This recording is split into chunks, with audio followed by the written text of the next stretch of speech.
Boy, a nice night out there at the Van Wezel. I'll tell you, we had a nice sunset too. Get a look at this as we take a look at what's been happening for this evening from around 6:30 to 7:50 or so. Just a few high clouds coming in from the Gulf of Mexico with that southwest upper level wind, and it has been rather dry. Nice shot there, and we had some nice photos. Fred Seeger was out there at the Van Wezel, said hello, and he snapped this photo real quick. Another nice shot. He always sends some great pictures in. And from Spanish Point, Jerry Haley sending this one in as well. And Kathy Bixby, who also is a frequent shooter, who sent this in from Manatee Public Beach. Appreciate all those shots and keep them coming over the weekend. Well, this is not a pretty shot at all. This is the recent red tide report from FWC. And this is earlier we showed Siesta Key. This is Turtle Beach. And these dead fish are washing ashore at Turtle Beach, too. Appreciate those photos that people have been sending in. As far as the numbers go on the red tide, you can't, right there, medium to high are now being reported across parts of the Suncoast, especially mid part on Longboat Key. They're actually showing up at some high levels there. That's 1 million cells per liter. And that is as high as it goes, and that's being reported now.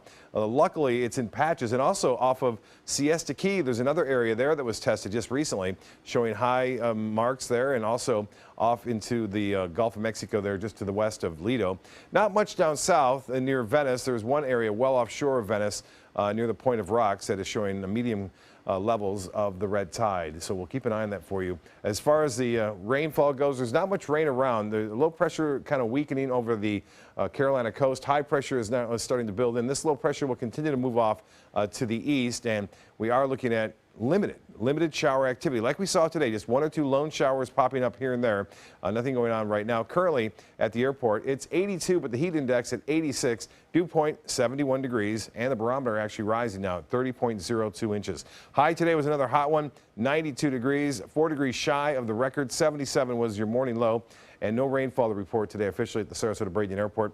Statewide, temperatures into the 80s for the most part, although 76 in Jacksonville, 78 now in Miami, and around town, temperatures all pretty warm except inland areas. Lake Placid now at 75 degrees. The Gulf of Mexico at 86. Lows tonight will be unseasonably warm into the upper 70s for the most part to mid 70s. And the forecast for Saturday calling for no real threat of any significant rain. There could be one or two lone showers, but that'll be about it. High temperatures right around 90 degrees for most places. Beaches maybe a little bit cooler, upper 80s there.